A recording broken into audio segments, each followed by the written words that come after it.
video it. Okay, so let me get started. Okay. You know who I am? Yes.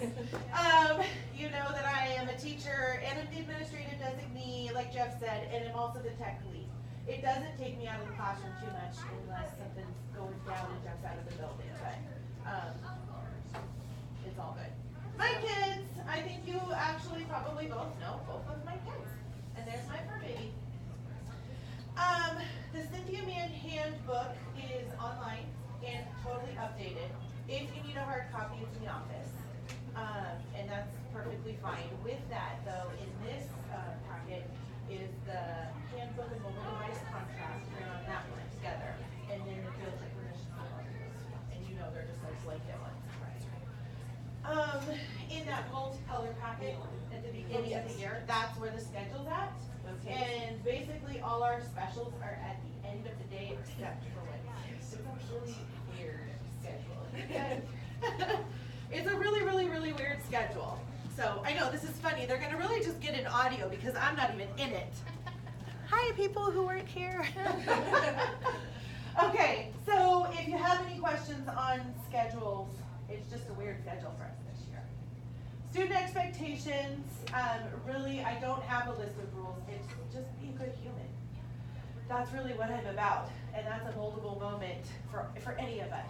So I try to get away, especially with these kids, from like do 1 through 5, because then they go 1 through 5 and I'm done. This fell outside of that. So be a good human and high respect. Some people always say, you know, hey, what do you need for your classroom? I don't need anything, I'm good. But should you want to, there's like Sharpies and random things on the board right over there. Oh, I see. Color printer paper, like fun stuff, Sharpies, sandwich and gallon-sized plastic bags, extra tissue. I can't say Kleenex because it's a specific brand. The nose blowing kind. I don't need to wrap presents. I should buy a case at Costco. Right? My daughter takes up 3 or 4 sleepers. Her and I both. We are Really? serious nose blowers. Okay. It's awesome. My birthday policy, we sing happy birthday. We're silly, we're ridiculous, but we don't have a party as far as food goes. Too many years of too many kids for religious and health reasons, and too many watching that kid be left out and feel weird. So why not make it a non-issue? However, if anybody does not want their child's birthday to be acknowledged, I want to respect that. I don't want to miss that. So just let me know, and otherwise, we sing happy birthday and find silly memes and have a good time with it. As far as volunteering goes, really starting from the bottom to the top, we go to Brookdale, 10 minutes down Castle Drive, Senior Living Facility, Memory Care. We go down once a month, and I don't have to have a chaperone, but a lot of times a parent does like to come. And then often another parent will say, hey, I can't make those, but I'll send in cookies. Store-bought, homemade, whatever. We don't worry about allergies or anything. We just take down cookies and we do a simple craft and hang out. And we leave here at 10:45 and we're back by noon, no later than noon. The carnival parent is usually just with whatever the big thing that'll go on, like whatever the PTO is putting on. If I have a parent who can help me out with whatever the decorations are for it, or the theme, or whatever, then great. And if not, that's fine too. I'm a parent who absolutely never volunteers 1 single minute in my kids' classrooms because I'm here. So there's no pressure. There's absolutely no pressure. Somebody in the last meeting said, well, do you not want people in the classroom? I'm totally fine. Welcome. You are welcome to come in the classroom. I just am not very good about saying, hey, here's what the need is, because I got it covered. But if you have a specialty that you like, or something you want to do, or a passion, then just tell me, because that will give me the idea. Planners are signed every day and sent home every day. Monday folders come home at the start of the week, giving you an idea, and this is detailed in the blue pamphlet, but it gives you an idea of behavior. Email, you have my email. Basically, if you want to reach me, email is the best. Phone, I never check the messages. That light turns red on my phone at the beginning of the year, and I never check it. So if it's an emergency, then you would call the office, and the office would call me in here. But I can absolutely meet before and after school almost any day. Helpful if it's by appointment. Just send me an email and say, how about tomorrow? And then, because I'm a mom, just like you guys are chasing kids around, so am I.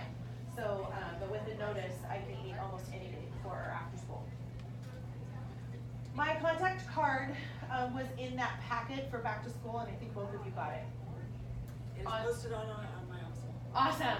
So if anybody on the video was not here for the back to school night, the colored pamphlet has it. If you can't find it in your kid's backpack, send me an email and I will get it to you.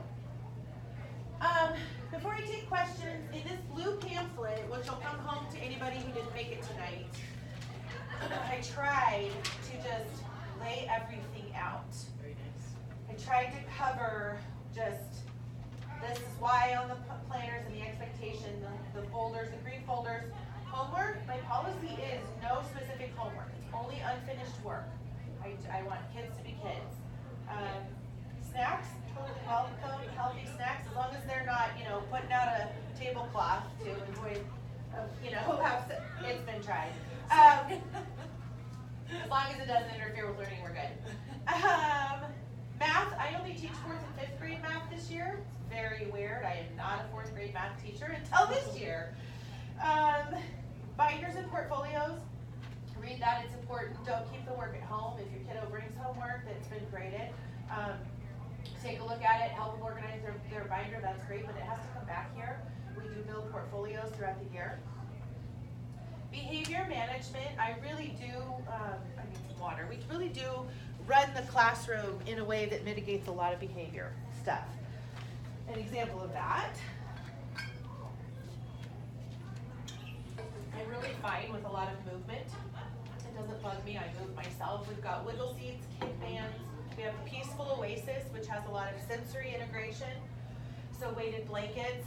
My neighbor has a microwave. I even microwaved a corn thing for a kid yesterday who just needed to redirect with a hot heated pad. And he sat there and closed his eyes. It was great. I have timers, digital timers so they can set it and take a 2-minute nap. I have little timers so they can sit and watch all the sand go through. They can rake sand. They can do mindfulness app. There's yoga poses. There's visual things. It's very intentional. We have ellipticals, 4 ellipticals. They get used all the time. So that mitigates a ton of it. If there's anything that is not helping, then I will just have a form that they fill out, a chance to explain what's going on, and that comes home, and that way you guys can discuss it, and it can just begin a conversation. So, but it doesn't happen very much. On the back side of this is where I covered the curriculum of what we're going to be doing. It's going to be a good year. Grading isn't really the same as last year. That's when the district made the change and it felt more weird to people. I think everybody's kind of got it. I did put an example or the rubric in the back of the packet to explain what those 4, 3, 2s, and 1s mean, what the M, P, and S means, what an X means on a report card. So if you need any clarification, check in on that. Infinite Campus by 5th grade, kiddos are really checking their own.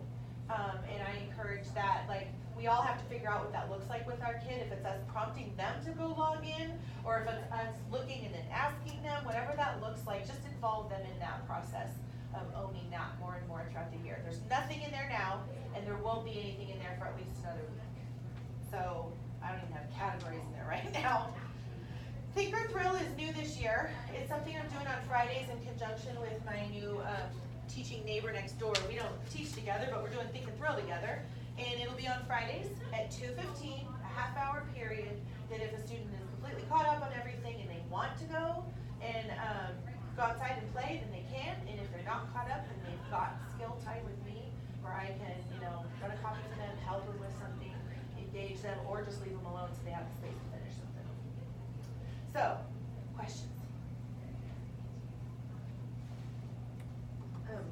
Just with that Think or Thrill on Fridays, are there no specials on Fridays? There are. So the way that it works is I moved our Friday recess to 2 o'clock. So we actually pack our bags and do our planners and everything at 1:45. Then they go to recess. Then they come in at 2:15. They just go to their Think or Thrill.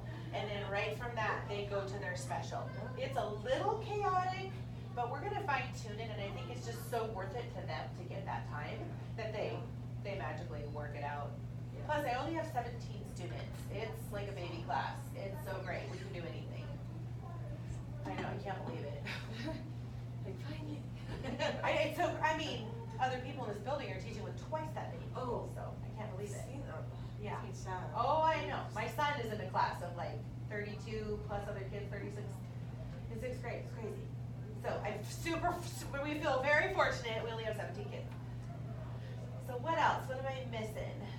Oh, question on the planners. Yes. Sometimes like our house is extra Yes. busy, child makes an effort, are they gonna get like There's demerits no or grade. anything? Nope, that's different Okay, now. good. There's no grade. It is not. It is meant to be that, and it's really, I'm hardcore on it message-wise for the first quarter to establish that routine.